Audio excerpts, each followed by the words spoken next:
Hello book lovers, and welcome back or welcome to Nat Cat's Bookish Cafe.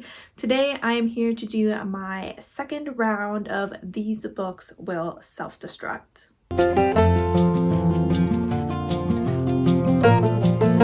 Alright, so back in, I believe it was July, my first round of These Books Will Self-Destruct ended. So if you want to see the outcome of that, I will go ahead and link that up above. This is an idea that I got from Becca and the books. She does a very similar version, but I think she does a few more books than I do. What this pretty much is that you choose a list of books that you have had on your shelf for a while and maybe your interest in them has been waning, and you set a goal of reading them in the next year, and if you don't, then you need to unhaul them.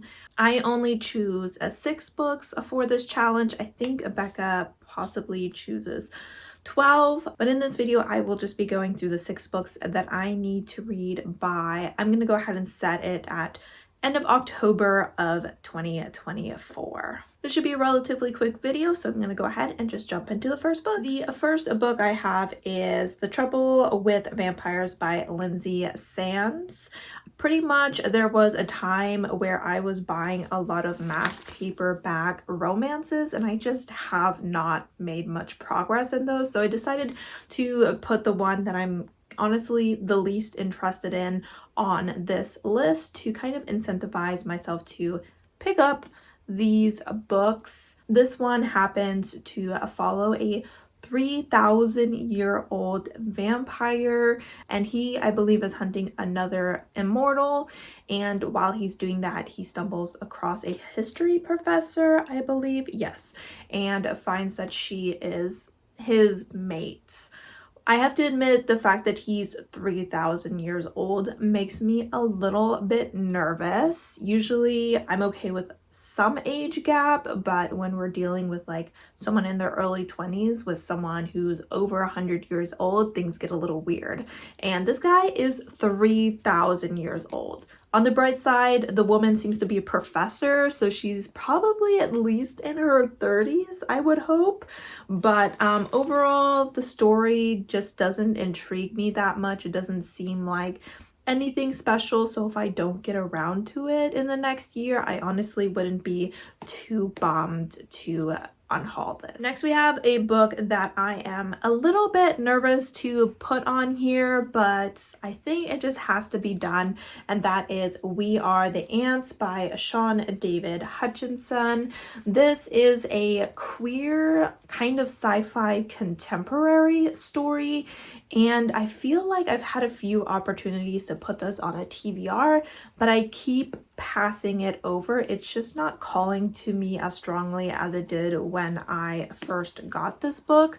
This concept does sound intriguing. We seem to follow a teenager whose family life is just not that great. The world doesn't seem like that great of a place for him, and one day he is abducted by aliens and they give him 144 days to decide if the world is worth saving or if he's gonna step back and let them destroy it. So sounds super cool, but for some reason it's just not calling to me. I feel like for a while I was really into sci-fi and that has slipped a little bit, so maybe if my interest in sci-fi peaks again, I'll actually get to it. But otherwise, I wouldn't mind getting rid of this and maybe listening to it on an audiobook because it is kind of a chunky book. Up next, we have a genre that you are going to see multiple times on this list, and that is The Family Upstairs by Lisa Jewell, which is a thriller. When it comes to thrillers, I do kind of prefer to listen to them as audiobooks. So honestly, even if I didn't pick this up, I may pick it up as an audiobook at a later date, but this book has been on my shelf so long that it has like a spider web on it right there. Hasn't been touched. Lisa Jewell seems to be a relatively popular thriller slash horror author. I don't know if she dabbles in horror as well. So I definitely want to check her out. I just don't know if I want to do it with a physical book. So this is going to be on here so I can decide if I want to check out the physical book or if I want to go ahead and make space on my shelf by getting rid of it. The concept of this story sounds interesting. We seem to have a woman who has been looking for her family, and when the results of her, I don't know, like a DNA test or something comes back, she finds out that she is the sole inheritor to $1 million mansion, but there are other people who were expecting to get this mansion before she showed up. This family seems to have a relatively dark history where police were called to the home because someone was hearing a baby crying, and when they showed up, they found the baby healthy. However, there were 3 bodies in the kitchen downstairs. So very intriguing concept. Sounds like it'll be a good time. Will I pick up the physical book? We will see. The next 3 books are actually Book of the Month books. I have quite a few on my shelf. I got the subscription back in 2020 and canceled it earlier this year just because I noticed that I wasn't reading a lot of the books that I was getting, and I was skipping more months than I wasn't. I do think it's a good subscription. It's just that the books that they choose aren't often books that I'm interested in, or if I am interested in them, they're the thriller books, which, as I already mentioned, I don't really like the physical books, or it's the romance books, and I'm for some reason anti-hardbacks when it comes to romance books, so I never get those either. But that being said, the first of the 3 is The Maid by Nita Prose. This is I think it might be considered cozy mystery at this point. This is a book that had a lot of hype before it was coming out, I think because the main character has autism spectrum disorder. However, once people started reading it, it kind of fell flat. I felt like a lot of people were giving it like 3 stars. It was really a middle of the road book, and so my interest in the story has obviously decreased a little bit over time, but I do still enjoy reading books with disability representation, so I would like to give this a shot. But once again, it's one of those books that I could probably pick up an audiobook as well. We are following a maid who, as I mentioned, has autism, and one day when she goes into one of the hotel rooms of one of their wealthy patrons, she finds that he is dead. When the police come to investigate, they take her different behavior as a sign of guilt, and she has now set out with other workers at the hotel to figure out who the real murderer is and to clear her name. This book sounds like it could definitely be a fun time, so hopefully if I pick it up, I enjoy it more than other people have. The second to last book is also the last thriller on here, and that is The Collective by Allison Galen. I have to admit this was a little bit of a cover buy. I just love red and black together, so this cover was really appealing to me. I have literally heard nothing about this book. I haven't checked Goodreads honest ratings. I don't know how well it was received. In this book, we seem to be following a mother whose daughter died 5 years ago, and the killer was never brought to justice. Apparently, she acts out in some way due to her rage about this and attracts the attention of a group of women called The Collective. These are women who have experienced loss, and the person who caused that loss was never brought to justice. So they come together to talk through their grief as well as to act out their fantasies of revenge.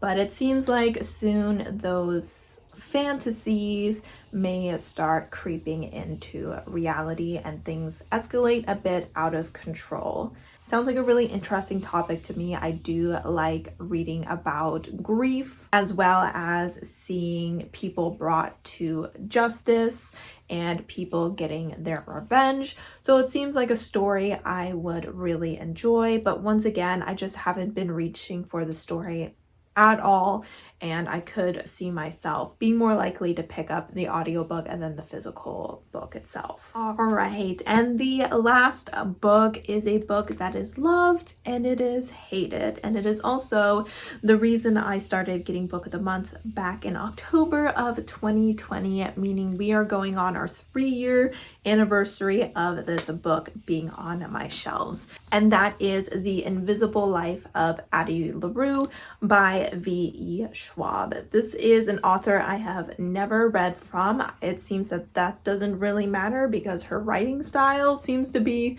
different in every book and series that she writes.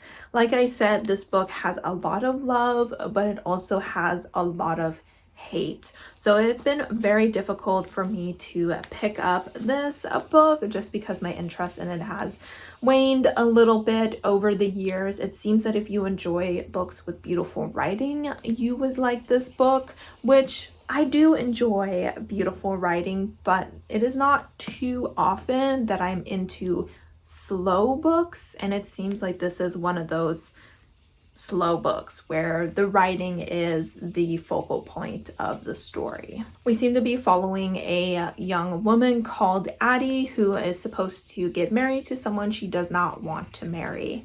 So she sets out at night and makes a deal with a devil-like creature so that she can escape this marriage. Unfortunately for her, this deal is not too much in her favor because it turns out that every time someone turns away from her, walks into the other room, they completely forget her.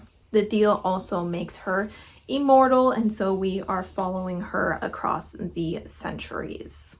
Some of the faults I've heard with this book is that it is incredibly white-centric. We have a white woman who has hundreds of years to explore the world, but it is primarily set within Europe and therefore does not take the opportunity to explore other cultures throughout history, which I have to admit is definitely a missed opportunity with this book. It also seems like this book might have a romance in it as she finds someone who actually remembers her.